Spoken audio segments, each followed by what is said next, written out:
So we've got the $5,000 prize pool. We've got a double elimination tournament today. We have 16 teams all signed up. And yeah, we've got some strong players around. And we've got some strong teams around. And we'll see how it goes. Of course, the favorites, as before, we had Way to Death, Not Yet Dead.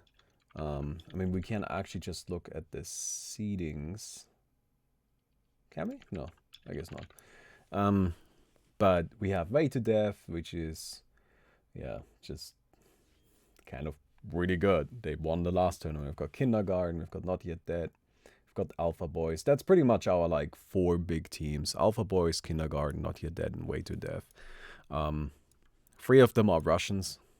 The Russians like this game because you can just be stupidly aggressive, and they like being stupidly aggressive.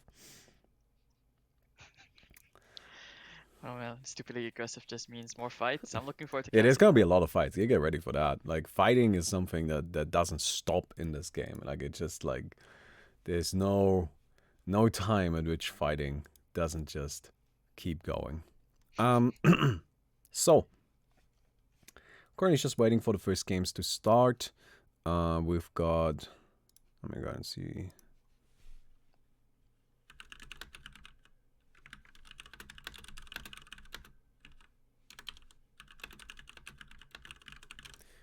All right, but yeah, it is now 2 p.m. So everybody should get started with their teams. Oh, look at that! Everybody is even in the Discord. That is fancy. Look at that. I've got people in the Discord. Yeah, I always find it a little bit funny that people actually use the Discord. We prepare for them. I personally, if I was in charge, I would just use my own Discord, but I guess they like it this way. All right, we're starting the matches.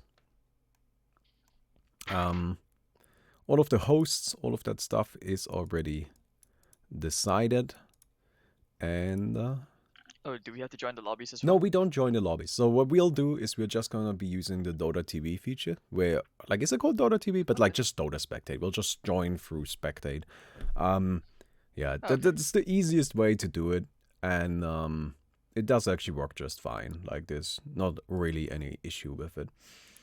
It gives us a 2-minute delay, which is all the delay we have on the stream. But a 2-minute delay is actually a lot in this game, and it's plenty. Like, nobody has ever complained about the 2-minute delay. But yeah, I'm not sure what game we're going into first. I saw something earlier. Yeah, I'm not entirely sure. I mean, is there anything we can expect? You said the Russians overly aggressive. What about the Oh, rest? yeah. Well, it comes down to it. So like, a lot of this is you got to keep in mind we're like a pretty small scene, right? So a lot of our players kind of like when they play, they all know each other, right? Like everybody knows everybody else. And so a lot of this actually leads to like there's kind of like a small little meta game within the community just based on, this player likes playing that hero, so you're gonna ban that hero, and then you pick heroes that player isn't good against, and so on. A lot of this really comes down to just who do you know, like what is their strategy in like trying to counter it. But there are some teams and some players that are just very much known for like specific things. For example, last time we had Way to Death. That's one of the Russian teams, but like they loved Lifestealer and they picked Lifestealer every single game, and they just completely annihilated everything with Lifestealer, which was insane. I know that Kindergarten is they aren't a Russian team; they are more Western European. Oh, it seems we are starting in just a second. We're just waiting for the delay to come through. But what Kindergarten likes to do is they like going for those really nice kind of like, I guess they like going for heroes that they can play well with. I don't know if that makes sense, but like basically a hero that has this opportunity for outplaying your opponent more so than they just have raw power. Like I feel like a Huskar doesn't really do much other than just punch people. But Kindergarten is the kind of team that likes a Storm Spirit or Drow Ranger, somebody they can kite with and be really, really careful with. But if they do it properly, then they'll get a big reward. But yeah, we'll see who we're playing against. I think. What teams?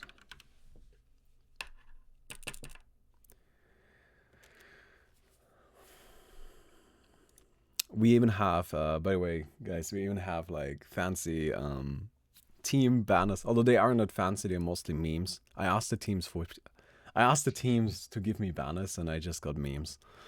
That's okay. That's okay. I don't. Who doesn't like memes? Oh, I just want to see the logos. Creative logos are always fun, especially if they're based on food. Do we have a food-based one? I gotta check. Wait. There's one that's an apple, so I guess. Yeah, It's we'll close take it. enough.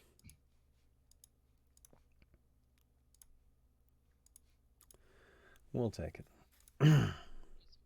Right. So what's the average game length like for one game? I think it varies a bit. So I feel like it varies a little bit more than it would in normal Dota, but it kind of like starts at 20 minutes is when a game can be over. I would say most games are decided around 30 minutes or so, 35, and then longer games can be like 45, 50 minutes, something like that. I mean, I have seen games go. Actually, one time we played a game and it was like 2 hours. That's unlikely. Let's hope that doesn't happen today. Oh god. No. That was a one-time thing. No, but most of the time, I think you can expect around like 30, 35 minutes, something like that. A lot of it, of course, comes down to like how evenly matched the teams are. All right, we got ourselves a game. All right, let's go. And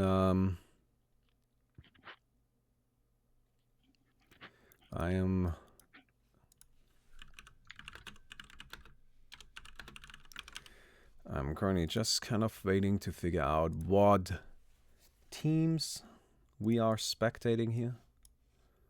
And then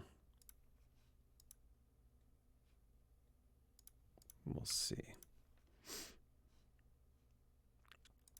All right. So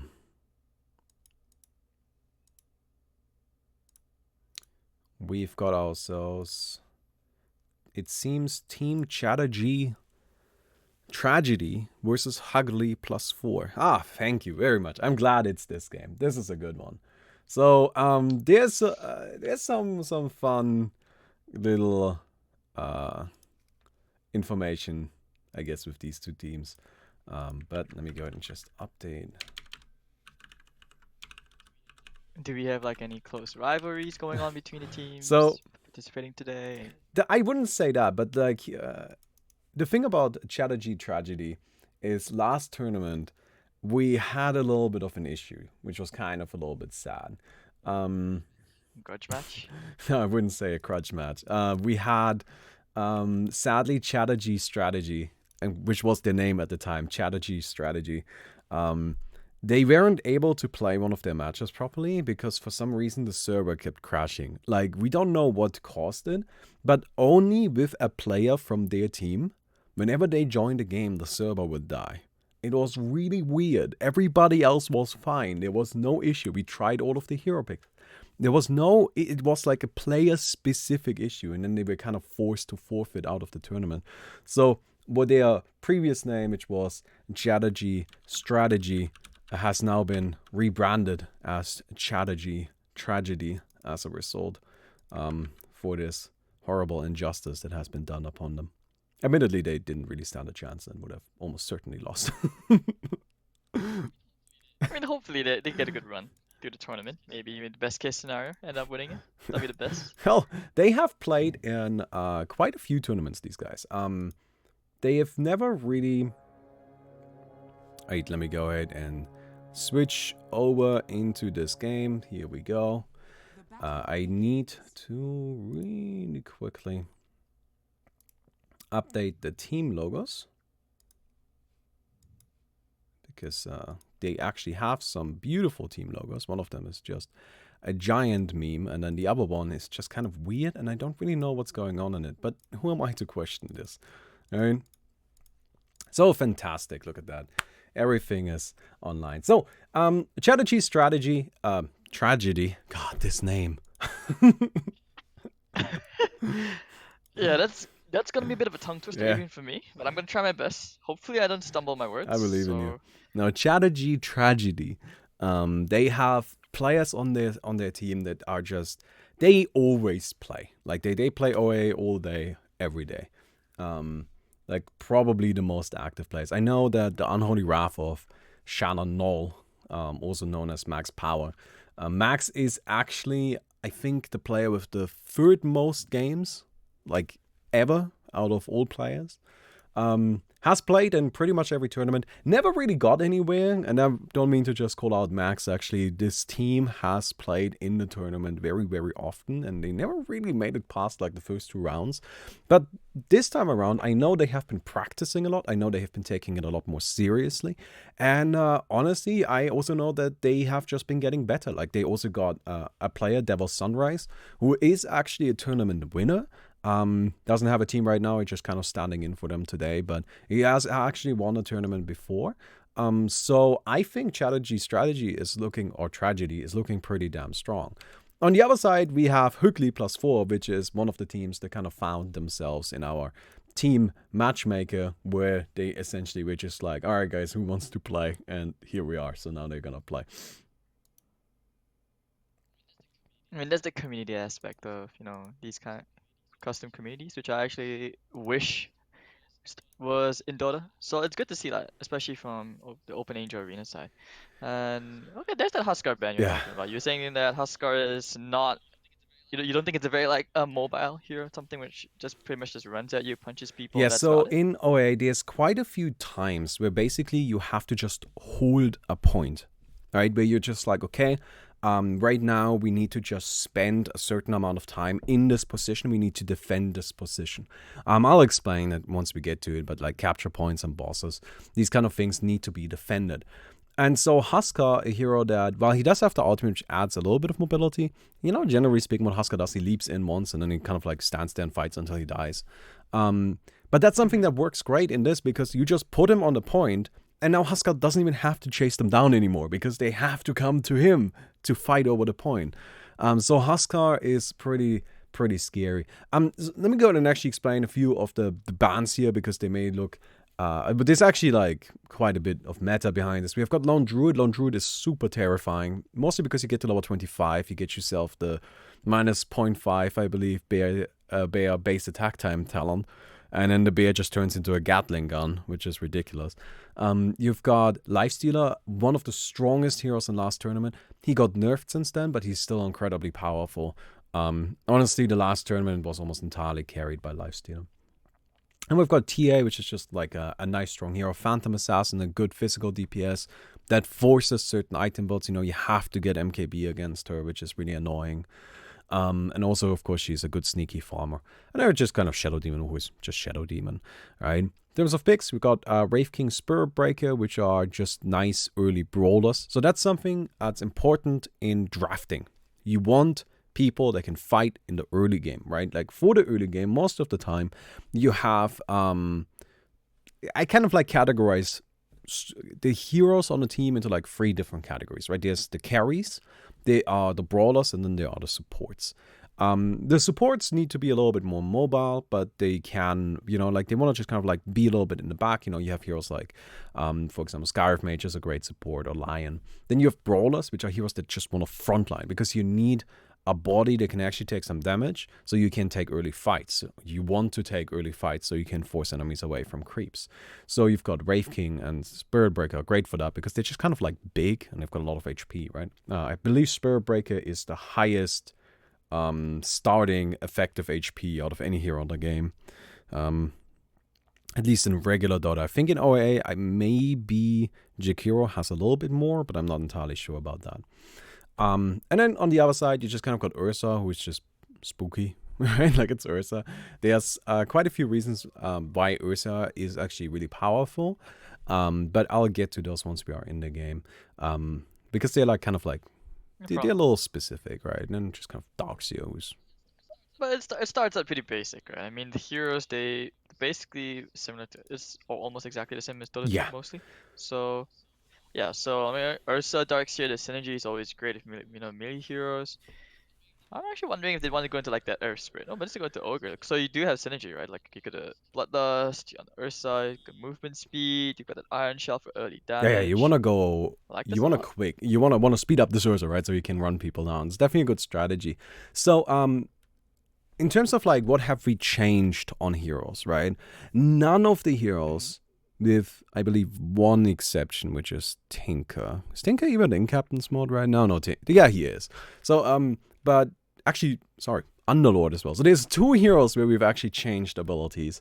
But other than that, every hero in the game is just the normal Dota hero. Now, we did change numbers on quite a few of them, right? We're like, they have like a little bit of a different, maybe like talent value on certain things, or their ultimate scales a bit of a different way, or their level one of a certain ability is a little bit more powerful. So, for example, Ogre Magi's E is a little bit more powerful if cast on himself compared to regular Dota, although it's not drastic by any means. So that's just kind of something to keep in mind here, right? There are some slight modifications, but most of the heroes are actually just normal Dota heroes, like except that they can level up to 50 and are really, really spooky at that point. Um, oh, got a troll warlord. Okay, I mean it sounds good, sounds good. I mean I'm looking at heroes like Pango. I mean I remember watching your video the moment like you invited me or Pigeon links me to you. So like the SF and seeing the stack up, especially the Yeah, raises. Shadowfiend is actually a great example for a hero that has like a slight modification on him, where instead of his at level 25, usually Shadowfiend has, I believe, 40% cooldown reduction, and is it an Okay. additional -5 on the presence of the Dark Lord? Uh, I think Presence of Dark Lord affects no, that's towers. level 15. Yeah, Level the 15. presence of the Oh yeah, yeah, I yeah, think at you're level right. 50, level 25 he gets like -5 or something like that, which isn't really that much, and I mean nobody really picks that, even a regular Dota. Um, so we buffed that a little bit in OAA. It's -15, so he is a really good hero if it comes to enhancing physical damage. It's actually a very popular combination is to go for Phantom Assassin and Shadow Fiend and have them like have Shadow Fiend basically act as like, yes, he does damage, but also he actually just really enables your other physical DPS, because now they just hit so hard. They're just absolutely terrifying. So how about itemization here? Is it basically like Dota as well, where they usually have these go-to builds, or do they like any particular hero in OA which just kind of gears up completely different, is out of the box kind of thing, or is it very situational? You feel? It's actually, I would say it's actually a bit different. I think itemization is actually quite a bit different. So I want to just go ahead and mention that for chat. So we've got Hades here, who isn't really super familiar with ORA yet, but that's fine because I'm here to like help him and explain everything. And I think that's also going to make for a great intro game for today, where we can basically take everybody through everything and just kind of like show how the game works. But items work just a tad bit differently. So items are usually so every item is upgradable, and as you upgrade items, you oftentimes can kind of like build into different things. So for example, what you cannot do in OAA is you cannot just buy a Bloodthorn. Doesn't is not available. You cannot buy a Bloodthorn. What you can do is you can buy a Daedalus, upgrade the Daedalus, and then upgrade the Daedalus again, but upgrade it into a Bloodthorn. Um, and Okay. there's a bunch of items that are kind of like, I guess, hidden away like that, right? So you can't just buy a Saint Yasha, but you buy a Yasha, you upgrade the Yasha, and then when you upgrade the Yasha again, then you can upgrade into a Saint Yasha, or Yasha and Kaya, or Saint Yasha. Wait, no, Saint So Kaya. if I recall correctly, the upgrades are basically on these upgrade Yeah. orbs, right? And how do you get them You again? can get them through killing bosses, or getting capture points. So capture points are something that Ah, appears right. periodically on the map. Actually, Shadowfiend being banned out here, I think that's really smart. Shadowfiend, as I mentioned before, Shadowfiend is a great hero at enabling our physical DPS while also providing a good amount of DPS himself. So if you actually look at the Radiant side, you've got Wraith King with the Lifesteal Aura, as well as Wraith King just kind of generally tends to build very aura heavy. You've got Spirit Breaker, which just kind of disables things, right? You've got the Lich, who has the armor as well. So these are all things that can really enable a Troll Warlord. Having a Shadow Fiend to just also provide him with massive damage would just be a huge problem. So what's the last hero here, which you think they're most likely Well, to pick? the Dire side kind of, they have Ursa for some damage. They probably need another damage hero. Yeah, there's so an Anti-Mage. Anti-Mage is clever, you know, deals well with Medusa. I like it. Very classic pick, actually. It kind of reminds me of pubs already. With Chung Touch, Iron Shell, Bloodlust. Whew, Ursa's just basically on steroids at level Oh 1, yeah, isn't he? Ursa is a scary boy. He also is going to just have access to you know, like a bunch of early creeps that he can't farm really well.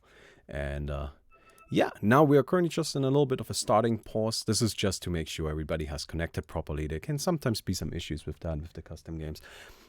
Give me just 1 second. I gotta open the door because my cat is being really annoying. Sure, sure. Hello, guys. Yes.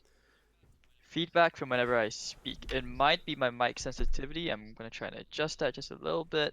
So, hope you guys are okay with my accent. I come from Southeast Asia. I'm from Yeah, Singapore. that's nice. Well, so sorry if chat, by the way, if there's any like sort of sound issues, just let me know, right? I think everything should be fine. You're saying you're hearing some feedback. There shouldn't be any. We'll see. Oh, actually, I have an idea what could maybe be causing that. All right, let's hope that moving that cable away helped fix things. So anyway, we're just kind of waiting for the pause to finish. We are now on the map. So the map is, of course, kind of important a little. Can you actually see my pings? I don't know, probably right. Actually, no. So okay. I'm gonna try and do this thing where I'm just gonna alt tab real fast. I'm gonna look at your stream at the same time while No, looking at the it's game. okay. Let me. I can explain things anyway. Let me go and just Alright, sure, sure. do this. There we go. Fantastic. All right. So there are all kinds of different creep camps in the game, right? On the minimap, you can see there are, you know, like the creep camps are marked. And actually, you know what? We're about to go into a duel. So this is the minute 1 duel. The game immediately starts with a big team fight. And I think that's Mm-hmm. your. I Alright, sure. So I'm just kind of walking in the center. Not sure what he's gonna do. I don't think he wants to get too close. But looks like to get a stand onto him. Spell shield. Nah, he's gonna go give away first blood. Meanwhile, Wraith King in the middle of the fray. They're trying to back out of here, and he's gonna try and bait them a little bit. Look at Bassi. He's not really sure where he wants to go, but he's gonna turn around instead. They do get the Spirit Breaker in return. That Iron Shell Ursa is doing a lot of work. Gonna turn around onto Privet, and I think he should be dying here as well. So we get a nice bit 2 for 2. Let's keep it going. Feels like a deathmatch already, and Bassi dying at last.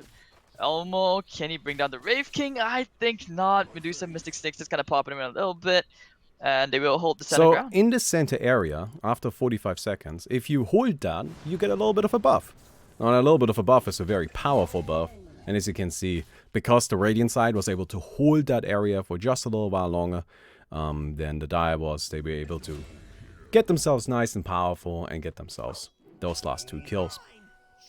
So, I'm sorry I just noticed that actually I had the audio for Hades a little bit low. I'm not sure why it was that low, but I hope this should be a bit better now. Oh, they get themselves the Ogre Magi right here. So, Chasing after yeah, Hungry. poor Ogre. I don't think he can do very much, but luckily Ogre is a big boy. Run.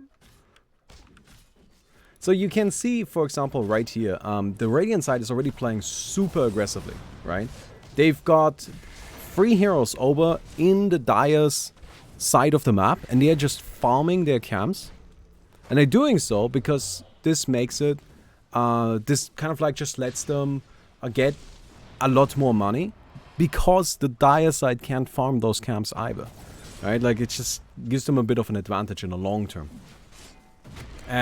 It does, however, mean that you have 4 heroes just kind of brawling over these camps, which may seem a little bit weird at first.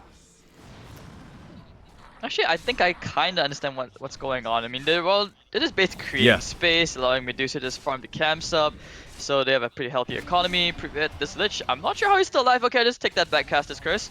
Ogre dying as well, and do they want to turn into Torburin? Basti coming in for a bit of support. Yeah, just kind of a Alright, little bit of a alright. back and forth here. Now, I actually want to point your attention into the top right corner of the map really quick. You've got the Anti-Mage Okay. fighting this ancient black drake. Now, these dragons are really important. These dragons are what we call corner creeps. Now, the way creep camps work in this game is every creep camp basically has an amount of creeps that will spawn every time the camp spawns, but every camp also has like a maximum amount of creeps that can be in a camp at any given time.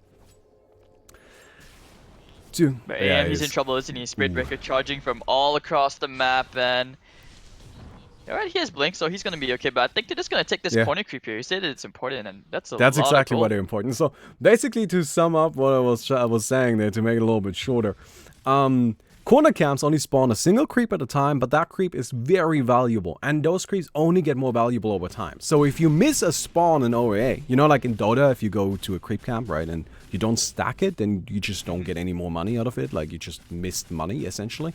While in OAA, even if you don't do anything with a camp, they still grow and become more valuable. It's just something that scales over time. And those corner camps are especially valuable. Do they They spawn spawn every every minute? minute. You can't stack them, right? You Alright, can alright. actually, strictly speaking, stack them, but there isn't really much of a point. Yeah. It is possible, but not necessarily recommended because it actually makes killing them a little bit more difficult. But that's also part of the reason why Ursa is so great. So Ursa, of course, has Fury Swipes, right? And Fury Swipes is fantastic against bosses, since bosses aren't really gonna be, you know, kiting away from the Fury Swipes. They'll just run into it and just keep fighting. But it's also fantastic at taking down those big corner camps. Because Ursa is fantastic single target damage. He's not that great at dealing with multiple targets all at once. But as long as he's just fighting one enemy, he's gonna be fine. And corner camps are very, very, very valuable single creeps. So that's always good. Well, we've got Bassi kind of chasing down Devil's Sunrise here. A little bit of a slow. I'm not sure if they'll get him. I'm just a little bit scared by this guy that's called the Simple Boss. Oh, it doesn't look that simple. Yeah, he looks a little bit scary. Don't worry about it. Just to make them, actually to make it look even a little bit more scary. So the boss only has 2500 HP, right? But actually every boss has a damage reduction filter on them, which makes it so they take 80% less damage from everything. 85%. 85%. Oh, I'm sorry.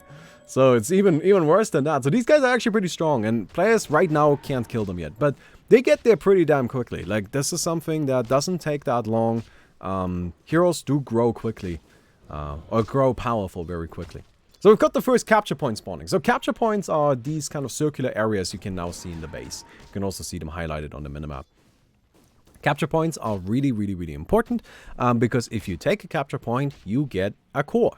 Now, cores are used to upgrade items, and if you upgrade items, then you become nice and powerful. Oh, the Ogre Magic just kind of running in. Oh wow, that was so unfortunate. Spirit Breaker just came and stole the corner creep and got the kill on the AM. Oh, yeah. That's always the big one, right? Stealing the corner camps, stealing camps in general is a really like important part of the game and something you will see a lot of, especially with the higher level teams, right? This is just round 1 of the tournament. Oh, nice stun right here. Spirit Breaker coming in. Get the stun, trying to fight here. Iron Shell. Damage not really that strong against the troll who has the axis. So Spirit Breaker, not sure what he's doing. He's just gonna run the complete opposite direction into the wrong base. Okay, maybe he's a bit confused, but sacrificial play basically. Let's just gone around getting all this vision. It's actually insane how many wards they have on the map. Sounds aren't synced. Wait, what? Wait, what? Is that a bit of I am actually a little bit confused. Chat is saying that the sound isn't exactly synced, and I don't know what could be causing that. Don't worry about it. You just keep going. Alright, sure. So Lich getting caught by the Darkseer and the AA. Alright, this should be another kill. So one more casual point. Yeah. And everyone's just dying on everywhere. It's almost a bit hard to catch. I mean, Astolfo, he seems a bit hell-bent on trying to get that corner creep, and he does get it DO'd out at long So last. we now have the first capture points taken, right? And first capture points are really important because they give you a first core of the game, and you can kind of get it without killing a boss, which makes it a lot easier. Now the importance of the first capture point really shows when you look at all of the players' boots. So you will see that pretty much every single player in the game decided to upgrade their boots first. That's because every single boot in the game can be upgraded. And when they are upgraded, they have farming properties. So for example, mana boots just give you passive GPM, right? If you have mana boots in your inventory, you just get 2,000 extra passive GPM. Yes. Wait, what? When you have power treads, you just get a 25% cleave. Like, they just essentially turn into battle fury to a certain extent. Every boot in the game has a way to enhance your farming. And that's why getting those early capture points are really, really important. Because only after those first capture points are taken can teams really start getting all of the money they need to truly accelerate the game. And meanwhile, Tragedy looks like I think they got that first boss, if I'm not mistaken. Yeah, they did. The one all the way to the left. Oh, we've got the Ogre Magic just kind of getting caught out a bit. Yeah, he's just running around at that haste rune. Ouch. Alright, I see the appeal behind that haste rune buff on a Spirit Breaker. This is so fun to watch actually. Anti-Mation's gonna get bashed away into the stairs, pummeled to the ground, and Private Pigeon gonna steal all those ancient stacks. I don't think the AM's happy at this point. He's probably a wee bit. Yeah, no, that's not good. That's not good for the dire side at all. Getting that ancient cap is really, really, really important. Not only is it just a ton of gold and experience that the Medusa just got, but it's also gold that the dire side really needed, and they are now 38,000 gold behind at 9 minutes. Bottom lane, there's one team fight going on, and looks like, well, the bodies are dropping to the floor faster than I can cast anything, and I think they're gonna give Private Pigeon the rampage, and yes, they will. Damn. Ouch. That's a nice rampage right there. That's absolutely fantastic. Just Medusa things. I mean, Medusa does farm camps faster than an AM in general. Yeah. I mean, it kind of comes down to which point of the game we're at, right? I feel like Medusa, of course, has the split shot, and, you know, she's got lightnings and all of that stuff. But Anti-Mage, once he gets his Blink Dagger going on, and once he can... not Blink Dagger, sorry, his Blink. Yeah. Hey, we got a blink and slam of Anti-Mage, right? Dude, this is so filthy. Lich bought an Ags, used it into two bosses. I think he stacked it, and it's unlimited bounces, so that's actually genius. Yeah. What the? So it's not a stack. This is actually a very specific boss that so as we go through the game, bosses kind of change, right? The first bosses, pretty much all of them are really, really simple. They don't have much they do. They just have like they just hit you, right? But higher level bosses also have abilities. They will actually fight back in much more creative and powerful ways. And that right there is the so-called twin. So the twins, they spawn in a set of 2, and you have to kill them at the same time, because every few seconds they reset their HP to the HP of the boss that has more of them, right? So if like one of them has 100%, the other one is at 50%, every few seconds they'll both be set to 100%. So you have to like deal damage to them at the same time. Lich, of course, can cheat that a little bit, because you get yourself that Aghanims. Oh, big fight though. Yeah, dude, wall's been used. I mean, this fight's actually been going on for quite a while, but I just didn't want to interrupt you. So Troll actually getting a nice double kill. Astafol finally coming in with that huge mana void, but, you know, that's just the end of that. And so far, I just have to say, this Spirit Breaker, despite the offside penalty, he's been just running around the entire right side of the map, and there's nothing they can do to stop him. Once again, charging Hoogly from across the map, and Hoogly will just get charged down and hit by a truck. A Stolful trying to fight here against the Lich. Can he get the kill here? No. No, he just got annihilated. Lich thing?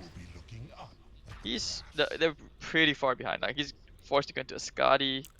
This is just gonna keep getting worse now, by the way. So, what the Radiant did is they got themselves that really, really, really, really early boss, right? And because they got that really early boss, they now upgraded their... Oh, Lich got unlucky with the Chain Frost bounces.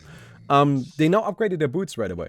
So they are now making more and more money because you can upgrade boots. And for example, the Greater Guardian Grease, instead of giving 2,000 passive GPM, they now provide 3,200. And they just kind of allow you to snowball more and more and more. Or you can use the early core to get a powerful level 2 item right away. Or you play it like the troll and you get another pair of farming boots, because why not? Bommy, where is this item in Dota 2 when I need it in pubs? Like, it doesn't have to be 2,000, just give me 100. Dude, I am fully in support of What? that. But let me go ahead and give you something that might make it seem a little less insane. It does reduce the gold you get from creeps. So if you have tranquil boots, TP boots, or mana boots, which includes Guardian Grease, then you actually have a 70% reduction on how much gold you get from creeps. Oh, they're gonna get themselves that ogre. Oh wow, this Spirit Breaker is doing so much work. The unholy wrath of Shannon Knoll, just going around charging everybody. Alright, that's it. I mean, you know, just casually almost diving to the enemy base, to the fountain or whatever you call that, and he's just gonna get frozen down, nothing else they can do. Man, he has an axe, he has everything they need. Medusa just shooting him down. Alright, down goes Basti. Yeah, Max is just having... I don't think they care that this is not their side of the map. Oh yeah, they don't care at all. Why would they? Man, like, that's the thing. If you are powerful enough that the enemy can't really fight you, what you do is you just make it so that they have to fight you. And then you win every single fight, and then you win the game. So dominant. Yeah, it's just... I mean, they're 120,000 gold. This is a lot more one-sided than I thought it was gonna be. But, I mean, it's round 1 of the tournament. Round 2 will be, I think, a bit more interesting. I'm just hoping to see some memes coming up. Where are the memes? Show me the spiciest meme builds you can do. Okay, Spirit Breaker, I guess that's one way of doing it, just casual Dagon. Oh yeah, I mean, that's actually, funnily enough, not that much of a meme. Because if you're far enough ahead, you just shoot him with a Dagon, right? Although it is a bit of a meme. It is definitely a bit of a meme. I mean, battle between Space Cow and the Bear. Capture points arriving in a minute, but I don't know, man. Well, I mean, this is so much blood being shed, and it's so one-sided. Is it always like this? No. This is how it goes in the early rounds. You know, you gotta weed out the weak teams. And after those are gone, then we go into the closer games. I am just actually happy because this is, I think, the 5th or 6th tournament that Max is in, and I believe this is actually gonna be the first time that he makes it past round 1. So let's go. Hey, you gotta keep going, right? Like, that's the dream. Not everybody's gonna win tournaments from the very beginning. Sometimes you just gotta keep the grind up.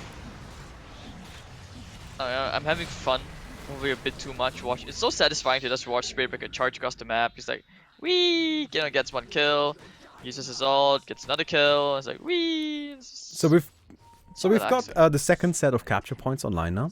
Now these capture points are no longer in the base. So the first capture points are always in the base, right? They're always in the same spot. The second, and from then on any other ones, they are random. They can be pretty much anywhere on the map. So what the Radiant is doing right now is they're taking the Dire's capture point, which is that's just rough, right? But I don't think the Dire can do anything. Is it even worth asking? Like, is there a way for it to come back? I think you mentioned that doing cave runs could be potential comeback. Oh, that was a long time ago. No. Yeah, these days are around. It's rough. Like, the thing is that these capture points at this stage are somewhat supposed to be the comeback mechanism. It's just that even your comeback mechanism was taken by the Radiant. Honestly, the Radiant is just so far ahead. What the Dire needs is to just cheese them somehow. Alright, they gotta get really, really lucky, get the Radiant to overcommit to a bunch of fights. But in all likelihood, we are 2 kills or 3 kills away from a GG right here. That's what I expect.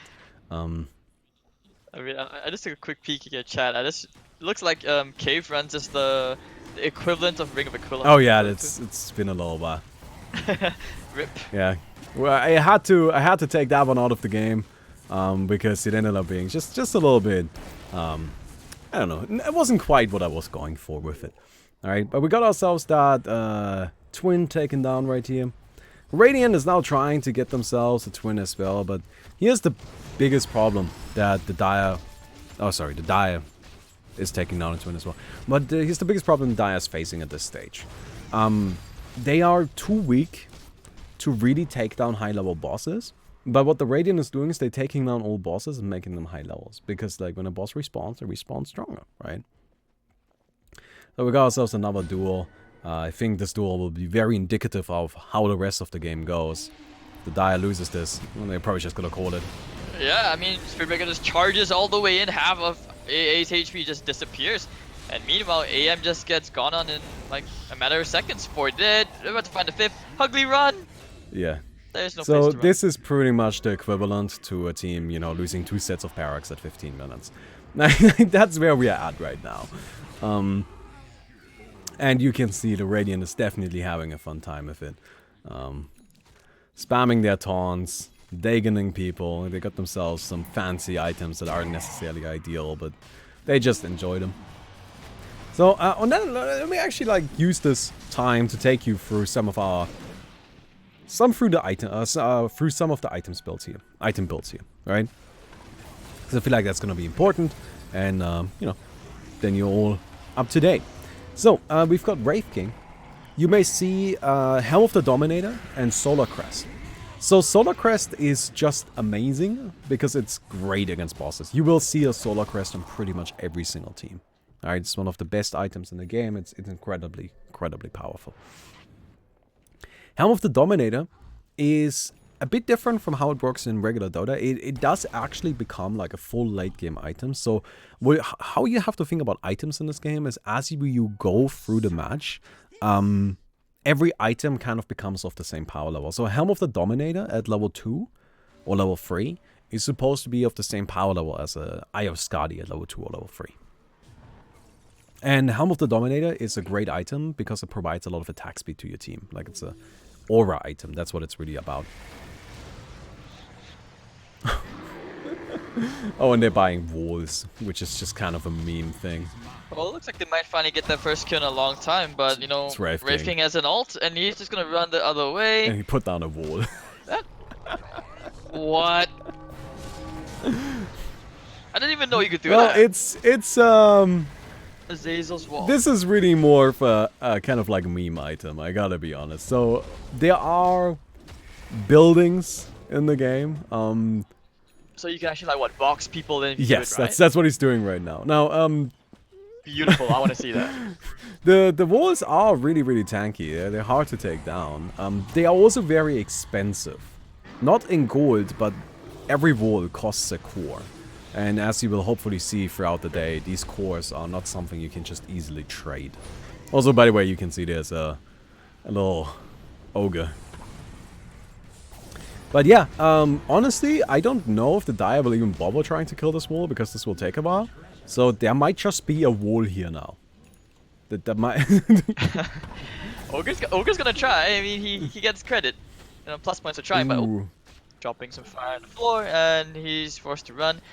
Spiritbreaker just doing Leroy Jenkins things, and Shannon now. Oh no, nice. I like that. That was a smart ultimate.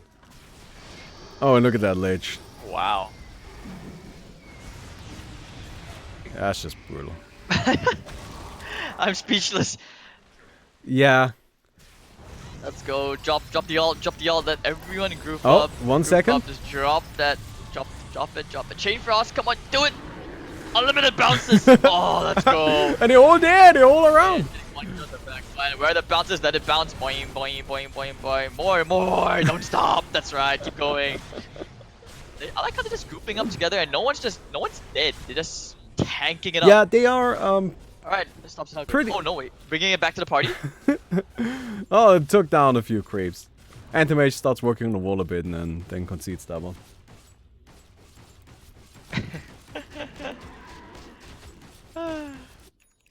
Yeah, it's been a little bit of a struggle for, I think, the Radiant here. You saw them fighting in their base. The base, of course, Uh-huh. is something that is, you know, like, that's kind of your home. You know, that's where you feel like you are safe and where you don't have to worry about things so much. And the fact that the Radiant side can just run in like that is just always so demoralizing. Look at Spirit Breaker just kind of juking that. We're doing Juke Fest. Just playing around with them. Jeez. Oh, What? funny, dude. Okay, why do all these... I just noticed like all the players, they kind of like just leave all these upgrade cores waiting around inside. Is it because they just have no use for them They at the have too moment? Or many. is it because they're saving them? They They have have too too many. many. That's actually a thing. Yeah, Oh so, wow, like, okay. here's the thing. There are different levels of upgrade cores, right? There's a level 1, level 2, level 3, and level 4.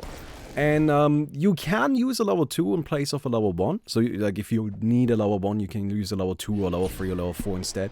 But you can't use a level 1 when you need a level 2.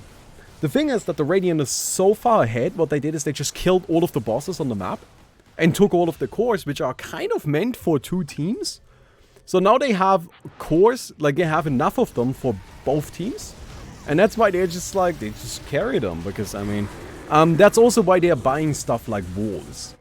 Because they just have extra cores and they might as well. The walls don't cost any money. And that's the biggest thing holding them back right now. They are just like... So if they have like spare items, you can just kind of just leave them in the stash or leave them in the base, and there's nothing that the guy can do about it. No, It? not really. There's just no way to upgrade No, the there's items. nothing really they can do. Like, again, this is just... You have to think of this game as truly just like a... like 15-minute duel barracks, although at this stage you'll be at 23 minutes mega creeps. 25 and 0. Game is hard. Game's hard. That's the Dota which most people are looking for nowadays. Just a quick game. Hey. But this is fun. Oh, there goes another boss. Decisive is sticking Let's in it, take- though. I mean, I gotta respect that. I mean, this is... A stomp would be kind of polite, isn't it? That would be a bit polite, yeah. Oh. And, okay, this almost feels like bots in easy mode too, but I don't want to be mean. Have you so- seen I mean, bots they're in easy trying. mode? That is being mean. I'm sorry, but bots in easy modes are just the most ridiculous thing. It is so dumb. No, let me actually go ahead and talk a little bit more about like some of the interesting item builds you might see today. So Ursa is a hero that I think in normal Dota you would actually kind of expect to see something similar to how the hero has it right now. But a way people like to build them as well is actually like go very Aghanims heavy. Like Aghanim's Octarine Core is a legit build because you can lower the cooldown on Rage so much that you almost have 100% uptime and then you just spam Enrage the entire day, which is actually a really, really powerful strategy. Oh, we've got another duel coming up. We've got... I mean, if that's the case, wouldn't you want to have like an alchemist on your team just so you could always like give Aghanim scepters? Oh yeah, you could definitely do that. You can definitely do that. If you want to play alchemist, you can go for some cheese like that. But of course, you know, then you have to pick alchemist, which isn't a terrible hero by any means, but sometimes it just doesn't fit into your team. Also, that ogre really wants this watchtower to die. He's not happy about it. I'm also just looking at this, just looking at this wall, and they've actually blocked quite a number of Yeah, routes. they've completely shut down the Enter. base. It's just one way in. It's a one-way trip. Wraith King just kind of still chilling around. He's caught inside the trees. They finally kill him. So, reincarnation, and where's he gonna run? I think he Oh, we got a duel. team constellation. Oh dear. Yeah, so this is a split up duel. It's not a 5 on 5. It's a 3 versus 3 and a 2 versus 2. So you can have kind of Emotion support. That's what the other two are for. oh yeah. Alright, so meanwhile, the Spirit Breaker is going running away. Has a charge, bash! Oh, look at those stuns. And he still has the Dagon. I don't think this comeback is happening. Oh, maybe not. Oh my god, okay, they're doing okay. Astafall blinking in, but there goes the Lich ult.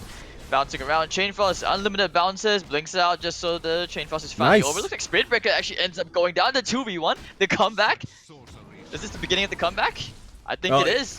Lich, there's no way he stays alive. Lich is pretty tanky. Don't underestimate the power of supports. Supports in this game mode aren't food. They are very, very much What able is to this fight. HP region? What the? 43, that what? 43.670. What the hell? He still has the Greaves, he has the Hex. Oh, they're gonna blink forward. Oh, That's no, probably gonna be it. still has the Greaves though. Nope. I think he's just waiting for Jibbated. a Chain Frost, but he's never gonna have enough mana. So look at that. Daya actually winning a fight right there. Also trapping the Wraith King in the trees, which is kind of funny. Are they just gonna No. leave him there? Maybe that's the dream, just keep him inside. Make it a 4 versus 5. Never let him out. Ouch. I mean, that's probably a way they could win. Just get the wall. Just invest in a few walls. And now they're actually gonna try to break that wall. There we go. Took a little while. And 4 heroes, but you know. They're going for the next one, so they finally have some. Yeah, some this other one is options. a little bit bigger though. Like this is a higher level wall. They do come in different power levels as well. And Yeah, I just noticed the HP difference is actually insane. yeah, one of them has 20,000 HP. Wait, so how do you get the walls again? Just quickly remind me. You have to go to this shop. Well, actually, I don't think I can ping it. But if you look in the center of the map and then scroll down a little bit, there's the little Warlock Golem. Like, that's actually a shop. Wait, center Yeah, of center the of map? the map, and then you just kind of like go down a little bit. Yeah. Oh, okay. And that golem sells walls, towers, watchtowers, honestly, all kinds of weird shit. Like it or even sells like little walkable wards, like they're like essentially creeps that are invisible, and you can just use them as wards. They have like massive vision range. But that shop only sells them for cores, so you can't like doesn't cost any money, only costs a core. Oh, that's Burberger. Could be the game deciding duel. Oh dear. All right, losing 2 already. Man, this is so one-sided. It was so fast. I think that's why they kind of just waited all the way at the side of the base, just wandering around, even though Wraith King was alone by himself. Yeah, I mean that was that was brutal, absolutely brutal. But with that, strategy takes the game, and they are now gonna be up against Alpha Boys, which I would guess they aren't too excited about. Maybe they are. Maybe they want the challenge. Hey, if you can beat them, you're basically what, the top team in a way, or one of the top teams. Sorry. Oh, sorry, didn't quite understand that. I mean, like you're saying, one of the team is not looking forward to facing. What these Alpha what's this guy's Boys. calling it? Oh, Tragedy? Strategy. Alpha Yeah, no, their name is just the worst. I know. No, Tragedy. They are now bound to play Alpha Boys, who completely annihilated Spineless, I suppose. I mean, if we look at the bracket right now, we can already see that a bunch of games are over, and they ended rather quickly. There are some games that are still going on, though. I don't know if we can take a quick look at those. But I think Unix is going to be jumping in a second. I'm going to go and just like give him the casting roll. Wait. There's Unix. Oh, he already has the casting roll. Hello, Unix. I've got the permission. Hello. Did you make it in? There we go. Fantastic. So, we are just currently still finishing up the previous round. So this is gonna be I guess we can probably actually jump into Alpha Boys versus Strategy. Either that, or let me check what game we actually want to do. Oh no, we actually definitely want to watch Kindergarten versus IRR, which is first of all, we've got Kindergarten, the first major winner that we ever had. A bunch of fantastic players on that team. Not just fantastic Open Angel Arena players, but actually like top tier Dota players. They couldn't make it to the last tournament because they, like, part of their team, I believe like half of their team, was playing in the Shanghai Major. Was it in Wait, Yes. for real? Wait, which team were they? I don't know. Honestly, I couldn't tell you. No, but that's actually why they couldn't make it. So there's like some super top tier Dota players in that team. And then IRR is a team that showed up last tournament pretty much out of nowhere and just challenged Way to Death to like a serious match where it was actually like it was a best of 3 and it went to like game 3 and all 3 games were close. Nobody ever heard of them before. They just showed up out of nowhere, played, almost beat one of our best teams, and then disappeared again. And then last night they showed up again and signed up for this tournament as well. So we'll see how that goes, right? It's gonna be interesting as well. Kindergarten versus IR. Plot twist. I mean, the plot twist is there's a separate faction, dude, for the OA community that actually just like how you have angels and demons, right? So you guys, do you guys identify? I'm assuming you guys identify as the angels. So you kind of have like the secret. Oh yeah, demon society. they're the underground waiting to just jump in and snack us up. No. Feels like the perfect plot of an anime. So I think for now we're gonna go and just like jump into the game that Chris is spectating right here. We'll see what this one is about, who's playing against who. Because ideally, I mean, right now we're mostly just waiting for Kindergarten versus Leftovers to finish, which really, by all sensible expectations, Kindergarten should win that. But we'll see. We'll see. Anyway, hello Unix. How are you doing? I'm alright. I'm excited to watch some OAA. I watched that game that you were casting with Chatterjee, and the Spirit Breaker stealing the corner creeps just got me excited. I gotta be honest at the start. Hats off to Max. Yeah, Max definitely coming in big time in that match. Oh, alright. What do we have here? What is this? This is... Question mark. They actually, look at that, they even gave themselves the proper names.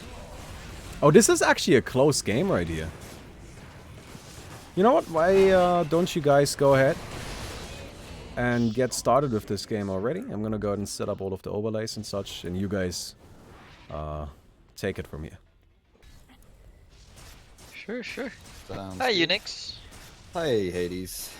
How are you enjoying OAA so far? I actually love it so much. This is the game of memes. I wish some of the items in this game existed in Dota 2.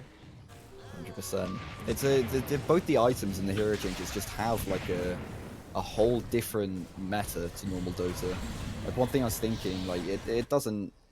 It's the game where both simultaneously you need to know the Dota meta and then also ignore all the Dota meta, because all the abilities are the same, but they scale differently with the higher levels. So it was like, is Bloodseeker a strong hero in normal Dota? Great, he might be really underwhelming late game in OAA. So it's really exciting to see teams utilize the brand new meta that is this fresh. People have been playing Dota for years. OAA is 2.5 years old.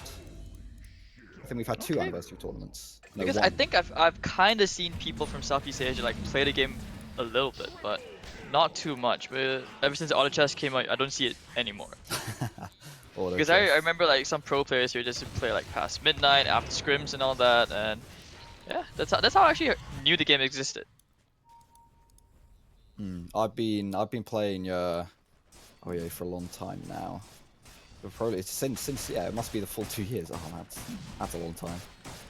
And 100%, it's been amazing to see the game transition and change and evolve. But it looks like we might have to pay more attention as this game is close to the end, nearly 100 kills to the limits. And it's going to be a finger that pulls down the bounty hunter. Alright, hold on, I need to reconnect because I think there was a bug with the camera. I couldn't actually control it at all.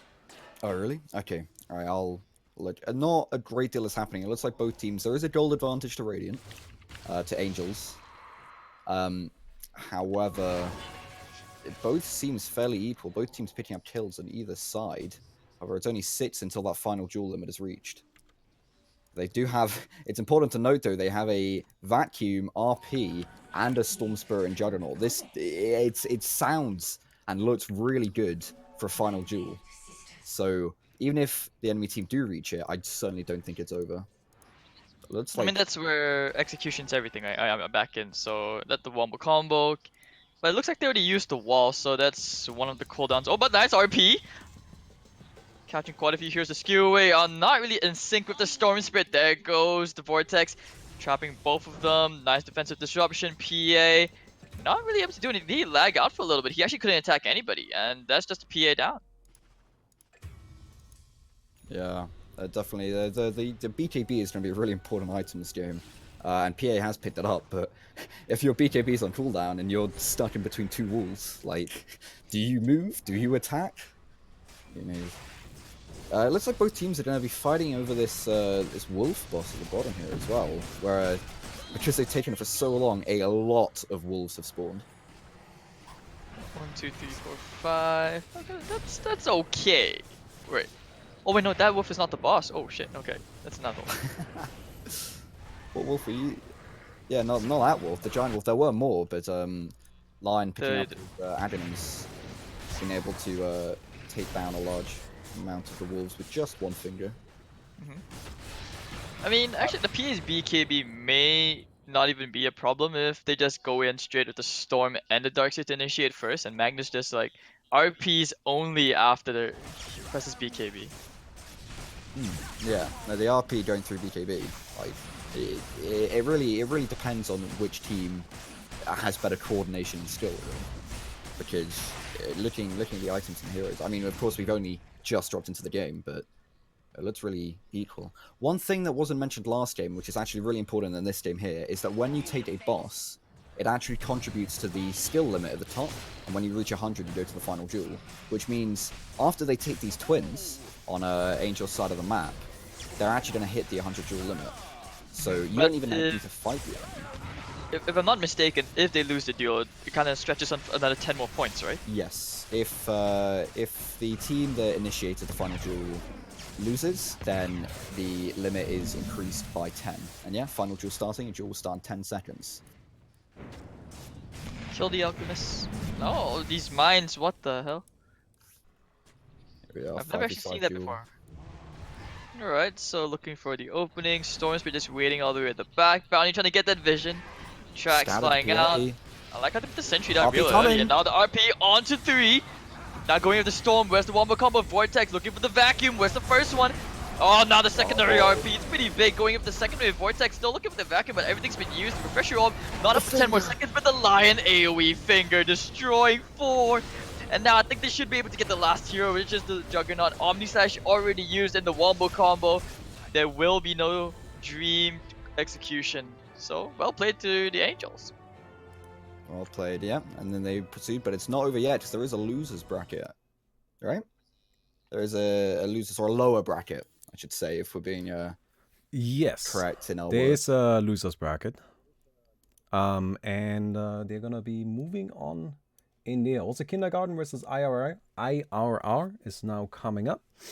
And that actually means we have fully concluded the first round of the bracket. We've got Way to Death versus OA, but we are bad, being won by Way to Death, surprisingly. Nobody saw that coming. Team Names Are Hard versus Team Scheming and Dreaming. Team Scheming and Dreaming continuing on there. Kindergarten versus Leftovers. Kindergarten takes it. IRR versus Benzini. IRR moving on. Not Yet Dead against VLC, or WLC, sorry. Not Yet Dead, of course. And then Darkonius versus Darkonius Senpai versus the question mark team. That's the one we just saw. Darkonius Senpai moving on. Alpha Boys winning over Spineless, and then Tragedy winning against Hoogly +4. All of the teams that have lost are still in the tournament. They just have to continue playing in the losers bracket, where they will be knocked out this round. Well, not all of them, but some of them. But now we're gonna be moving into Kindergarten versus IRR, which is hopefully gonna be an interesting match. Alright, I'm looking forward to that. I mean, since you did hype them up quite a fair bit. Oh yeah, these are some strong teams. They know what they're doing. Trust me. So this is gonna be like one of those nail-biting games. What are the odds this actually stretches out to be like what, that 1 hour dream slash nightmare that you I were find talking that about early on. I find that unlikely. It is definitely a possibility, but we'll see. We'll see. Right? Like, admittedly, this is something where we know that both of these teams are good, but we haven't really seen them do too much recently. So we'll just have to wait and see how this plays out. But afterwards, that's of course where we get the really, really serious matches, right? Like, I mean, the projected bracket at this stage would say that we have Way to Death versus Kindergarten and Not Yet Dead versus Alpha Boys coming up in round 3. And those are going to be the really big matches. But right now, we are just waiting for the next round to start. So, yeah. Actually, I just want to put you guys on the spot. Like, is there one team who you're rooting for? You have to predict. You have to predict one team that's gonna win this tournament. Wait. Are you asking me if I'm rooting for a team, if I want a team to win, or a team that I actually think? Yeah, which team do you want to win? Or this also applies to Unix. Are you asking which team I think I will win? Because these are two different teams. Yes. All right, okay. Really? Okay. Let's just go with the one which you think is most likely to win. Unix, you wanna go first? Well, as a caster, of course, I'm perfectly neutral. But if I was rooting for a team, I really like Chadaji. Oh, I was gonna go with them too. I want them to win. There's no way, no way. It will never happen. You gotta have faith, Bormy. I believe in Max. I believe in Max.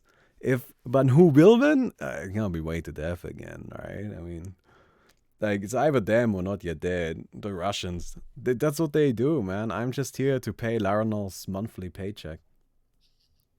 That's all I do.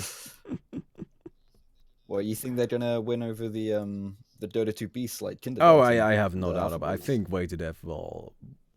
They are looking so strong. I mean, last tournament they were super nice as well. They're just a scary team, honestly. Absolutely terrifying.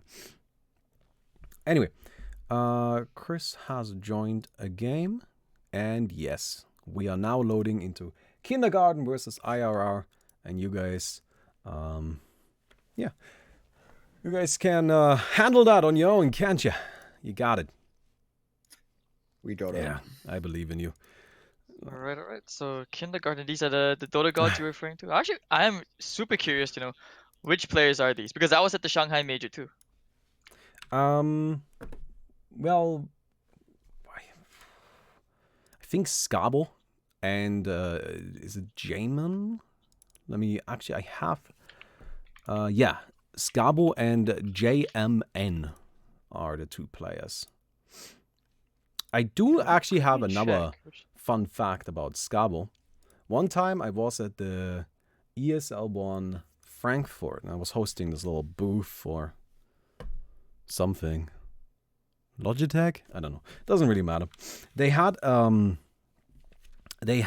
a 1v1 competition going on where players could challenge No-Tail to a 1 versus 1 match. And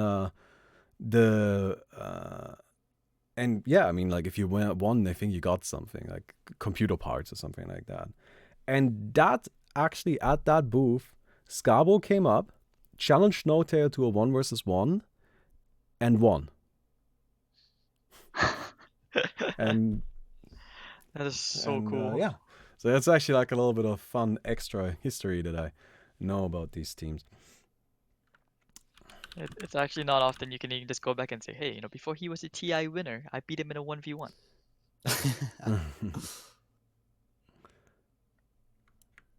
All right.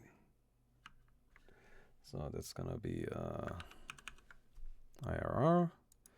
And yeah, I'm gonna go ahead and just leave you guys alone now. So good luck. Sure thing. So Unix, wait, who's on the Angel side? Is that Kindergarten or is that Kindergarten Demons? I'm assuming Kindergarten's Demons as their host. I can load the profile for, and they are ranked 407. So I'm assuming that's the Kindergarten side. I don't know. I don't know any of the Steam profile names. Can you quickly clear it up for me? Sure. I'm just gonna quickly do a bit of stalking. Hold on. 30 seconds to battle. Die. Oh yeah, that's JMN. Or it's a JMN that. Yeah, that's definitely on. The battle begins. Okay. All right. Throwing There we straight go. into the Setsy drafting screen here. Bans. And we're gonna see like that SF ban again. Feels like Darkseid is such a popular thing that's like so highly prioritized. Omniverse ban. Omni can be terrifying, especially if you're running a physical comp strat. Like, the problem with Omni ads in normal Dota is that doesn't scale and it's expensive. But I mean, gold 4,000 gold isn't an issue in OAA, and it does scale because it gives you both your talents. So you can be really scary to go up against with that Adinum Scepter. I mean, do you have preferred strategies when you play OAA or any like preferred heroes? Preferred heroes. I really like the team fight side. An old strategy a while ago was it was kind of the strategy of if you don't lose the final duel, you can't lose. So people pick like Enigma, Magnus, people like that, and it was like a huge like who got the 5-man black hole kind of thing. And I really enjoyed that era because I was the Enigma. The guy where you get a nice 5-man black hole and his caster's just in the back shouting black hole kind of Yeah, thing. yeah. Nice. I also What like it about in he was like a Tidehunter or Elder Titan? Tidehunter. Well, yeah, Tidehunter's definitely good because the problem is Enigma isn't really picked anymore because previously in duels, ultimates used to get refreshed when you went in, which meant literally if you had an Enigma or a Magnus, it was really easy because you'd always have Black Hole. When that's changed, they went down, and now people have realized because the cooldown on Black Hole is so long, you can't guarantee it, and you can't really use it in not the duels because you need to save it in case a duel comes up. But someone like Tidehunter, not only is that cooldown shorter, but he also offers a lot more tanking ability, the minus armor, the anchor smash. So he's definitely much more popular, but still he's not picked as much because you can't BKBs, like you can't truly rely on a Ravage to win your fight. I mean, so I guess it's kind of safe to say that any teamfight hero work in a way. It's just about basically surviving the earlier rounds, especially since I think up to the first 30 kill points, it's so crucial so that you can at least stabilize the economy and all that. Yeah, 100%. One hero that's really good for team fights as well is the Wraith King. Now, Wraith King, yeah, he has like a stun, yeah, he has the life steal, but what really makes him shine in OAA is that Adinum's upgrade, the Wraith form for 7 seconds. That is insane, not only in out of duels, but in the duels as well. You basically postpone the duels for 7 seconds. If you pick like a glass cannon, like a PA, and she gets bursted down at the start, yeah, sure, I don't care, because she's going to be alive for 7 more seconds, and there's nothing you can do about it. So he can be really strong if you don't deal with that early. Okay. What about heroes like Arc Warden actually? I mean, so far, I mean, maybe after Arc Warden we can discuss more about the drafts. I mean, the Bloodseeker pick is something which I think Bommy briefly mentioned it, but didn't go too much into detail about. But Arc Warden, I haven't seen much of. I'm not sure if it's because he's hard to play, and I'm not sure if it's because he kind of shines in the split pushing Midas kind of category, which you just don't have. Like, there's no lanes, there's no pushing in OAA. You don't see a lot of him though. It's not that he's bad, but there are often better alternatives to pick. For example, a Shadow Fiend, as we're going to see this game. All right, all right. So, okay, Wraith King, Life Stealer, SF, and then on the Angel side, you have Magnus, you have Razor, Bloodseeker. Huh. So Razor. I guess Razor's more like the counter to like Wraith King or Life Stealer. Yeah, I'm really excited to see the Razor. People often, at least what from I've seen, people don't build him damage as much, but more of a tank to stand in the middle of fights and to sap the damage. One popular build for a tank in OAA is using the combination of Radiance and Octarine Core. Because if you have a Radiance, which scales in the burn damage, and then an Octarine Core, you just start to get a lot of spell regen if you stand in the middle of a fight. And I've seen that used in combination with his passive and with his ultimate. And he's able to just stand in the middle of a fight and soak your damage. It's the build I'm expecting to see today, but you never really know. People run their own stuff and their own creative ways to win the game. So there we go. The supports are finally getting picked up. I mean, is this the norm? I'm assuming because in OA, like you talk about how certain heroes are just stronger or so popular, like Wraith King, Lifestealer, SF. So it's often the drafting meta where you just basically just pick up the cores immediately and let the supports just like pick what you want at the end. Is that it, or It really do some teams actually do? depends about the cause.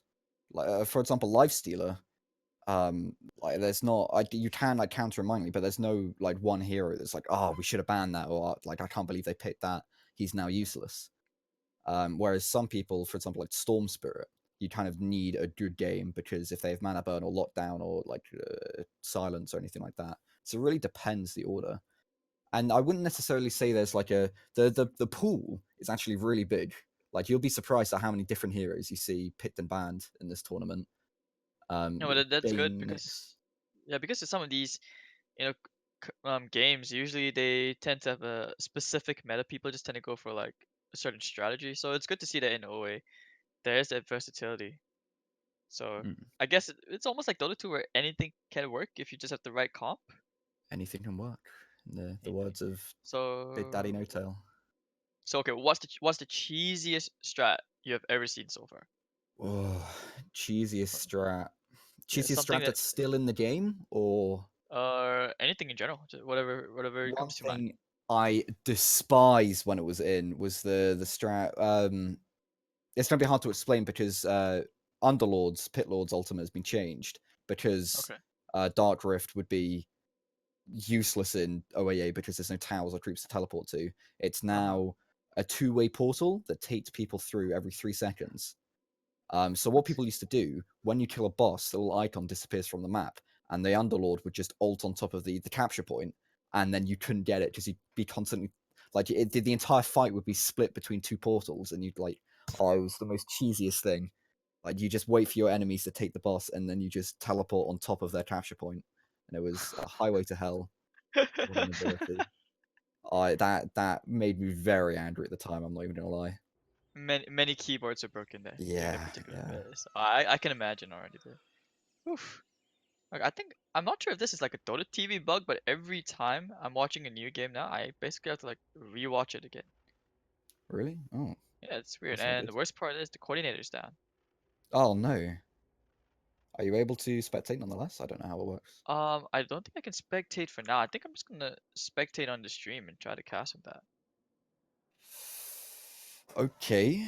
Well, I don't know. I normally shoutcast, but as I've been playing OAA for 2 years, I'm analyst, but I can maybe do both roles until coordinators back up. Sure, sure. But I think there's not much delay on the stream, so I can kind of catch up. I think. Oh, okay, okay, okay. Is there? I mean, maybe it's like a 2 seconds delay, but otherwise, I guess we can survive. I hope. Hopefully, Coordinator, hopefully. please. What's happening? Don't tell me something wrong in C. I'm gonna check a server's down. But is there always a pause at the beginning of OA? Yes, yes. To make sure like everybody's in. Yeah, there's always a pause in captain's Oh, mode. I think so. I'm pretty sure. Or it's just courtesy. Whenever I play captain's mode, it's pause, but I'm not sure if it's courtesy because people just always pause at the start, or if it's automated. Pretty much the same thing. High ground people are actually locked to their high ground at the start. If you're able to see this, they're trying to get off, but they're being pinged back just to stop people kind of invading before the first duel even happens.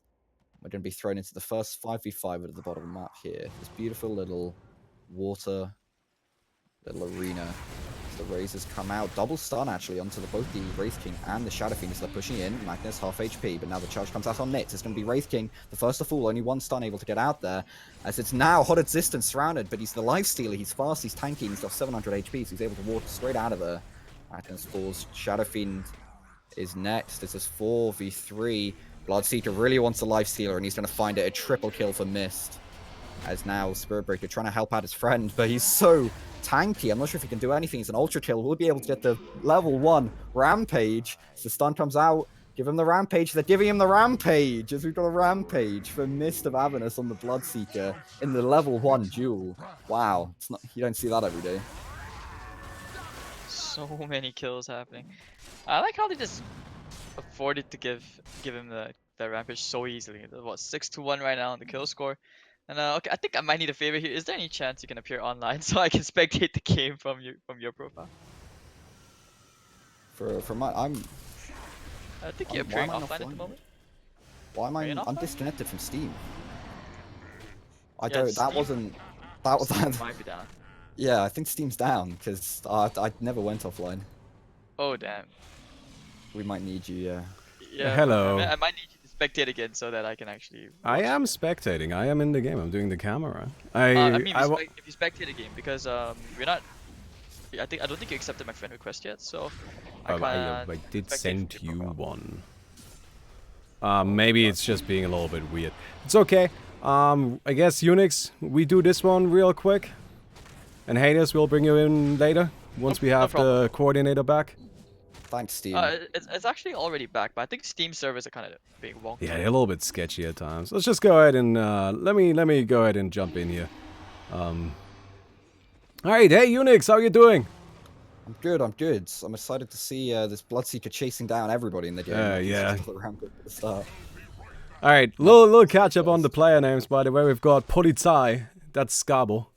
I don't know why he's called Polizei, but that's what he's called. But hey, playing the Shadow Fiend, right? We know that's gonna go. I like the Dire Sides team. How do you feel about the Dire Sides team? I like it a lot. I think it's really strong.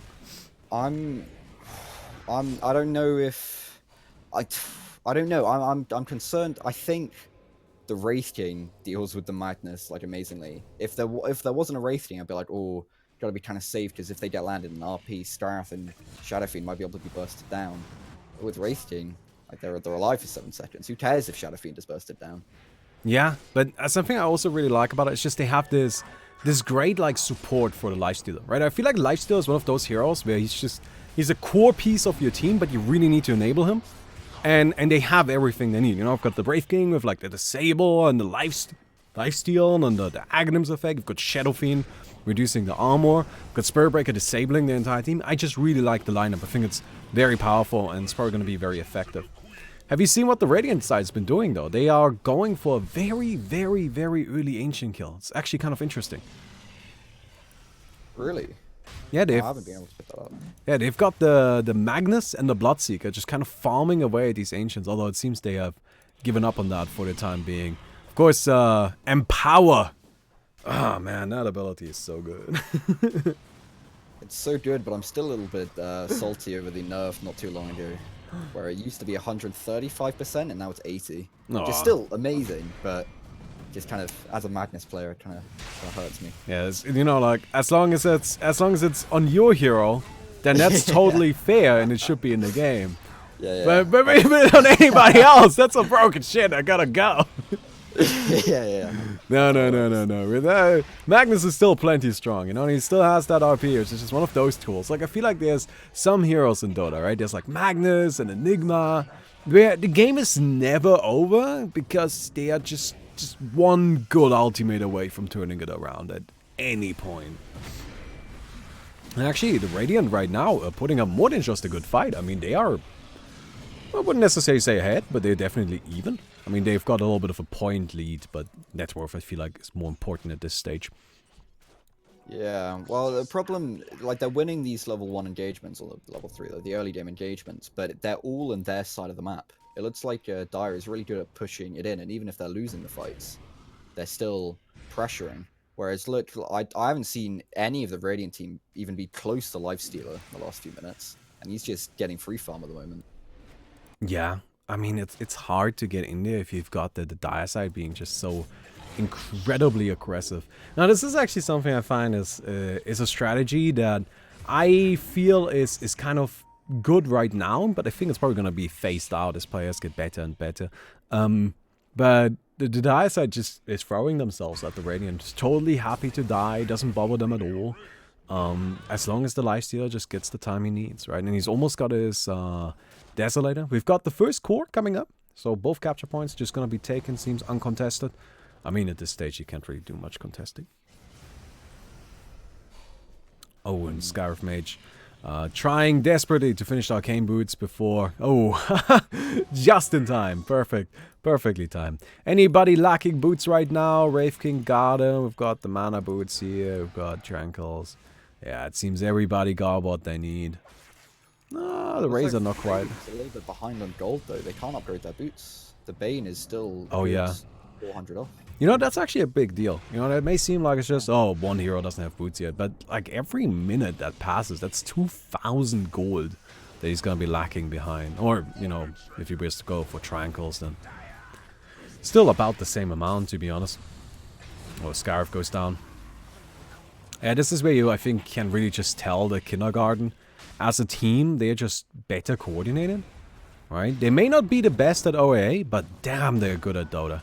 And you can really tell.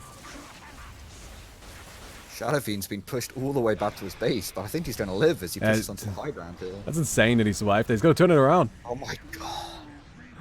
That's just brutal. Oh, come on, Bane. Get him. Well. Bane didn't have what it took.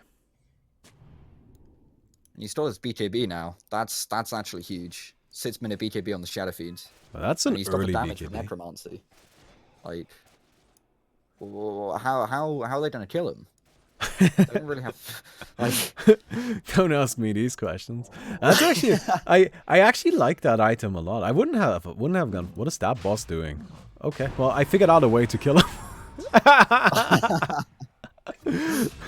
That boss was just camping him. All right, what a nerd. Just gonna go to make sure that the Shadow Fiend doesn't have too many souls.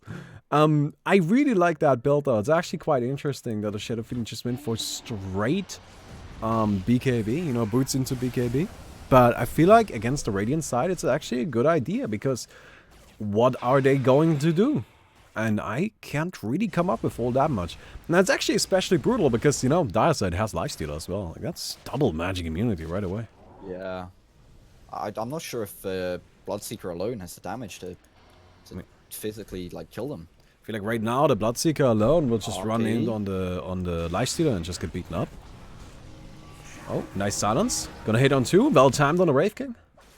Lifestealer's coming in though. It's time for him to fight. He's got the Desolator and the Daedalus. His attention onto Bane. One hit. No crit though, as Bane's able to get away. Rupture coming out. This could be his death here. He's trying to right click it down to the feast, but it's not going to be enough, and he's brought down by Mist of Avernus. Gets the monster kill streak. Hey, that's actually really, really big. I thought this was about gonna be just Lifestealer running over the Radiant side, but instead they get that kill.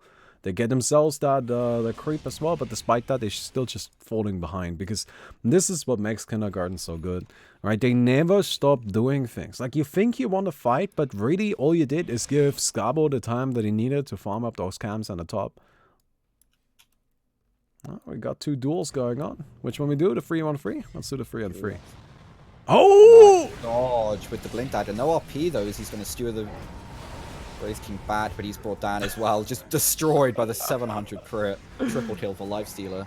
We turn our attention to the 2v2 at the top now. Starath is going to get down the Nits with the Butterflies and also the Bane, giving a double kill for mate 25. I mean, that was, again, just absolutely brutal. Alright, and I think this is the same item build we saw last tournament as well, right? We saw the Lifestealer always go for Desolator straight into crits. Sometimes crits first. And then you basically just say, I don't really care so much about HP. I'm just gonna magic immunity through your spells and then kill you before you get to fight back. And it seems to be very effective. Yeah, yeah, 100%. Now the goal advantage is really coming to play. If you look at the net worth, Lifestealer just like destroying the Bloodseeker in net worth, and he's 4 levels ahead, level 17 to 13. Dab was bigger, the Bloodseeker is catching up, but I mean, it really highlights the amount of space these 2 heroes had to farm in the early game. Yeah, this is simply... it's rough. It's What does the Radiant do here, right? I feel like maybe they could try to take down like an early tier 2. I don't know if there is anything on the map right now. No boss has even been killed yet. Oh, no, the the Sky Fiends Wrath. got cancelled instantly. So they're going to be able to turn. He's got the BKB ready. No, he does not. The BKB was used, so it looks like he's going to fall as well, but he's not going to That's be able good. to go alone as he brings down the Razor. That is good, but Skarath's on the tail for me as he brings down the Nyx, but he's looking for more. He's got the movement speed. The Windlace. You know, Radiant side is actually keeping up in kills. The thing is, it does feel, and I don't know if that's just me, but it really does feel like the Radiant side, they're just falling for a lot of baits. Where the Dire is basically saying, oh yes, we definitely want to fight this. Oh yeah, our entire team is here. Just ignore the fact that Lifestealer and Shadow Fiend are farming the rest of the map, and now the Wraith King and the Lifestealer are taking down the boss. Especially since the boss near your base. You guys make sure that the Spirit Breaker and the Skywrath Mage aren't gonna be taking your creeps. You guys make sure of that. Oh no, Shadow Fiend coming to clear up here as he picks up the kill onto the Nyx. It looks like he's not going to go for more as the duration of his BKB isn't that long, but still, it's kind of the mind game of I'm stronger than you right now. Back off. I'm the alpha male here. We've got ourselves the lifesteal on level 20. He's got himself Scotty, got the Monkey King bar. It seems to be working on, level 2 Daedalus. Now I was thinking maybe he was going to go for another one of those. That was actually a strategy that Way to Death did in the last tournament. It just kind of like stacked Daedalus and did a ton of damage with those big crits.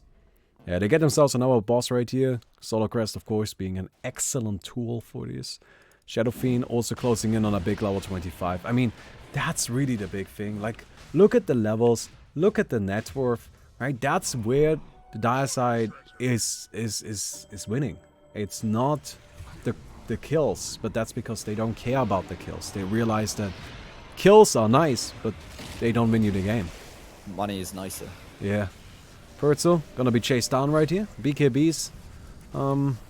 Seems like he's probably gonna be fine though, honestly. Like, yeah, he's slow. Fiendstrip might actually be really good, because remember Fiendstrip goes through BKB. So yeah. that match immunity on Lifestealer and Shadow Fiend, Bane doesn't really care about. Yeah, I wonder if the Dire will actually upgrade those BKBs, right? Because if you look at it, I feel like the BKBs are nice super early on, but then afterwards, I mean, Razor damage steal works anyway, right? You've got the Magnus OP, you've got the Rupture, you've got a Fiend Script.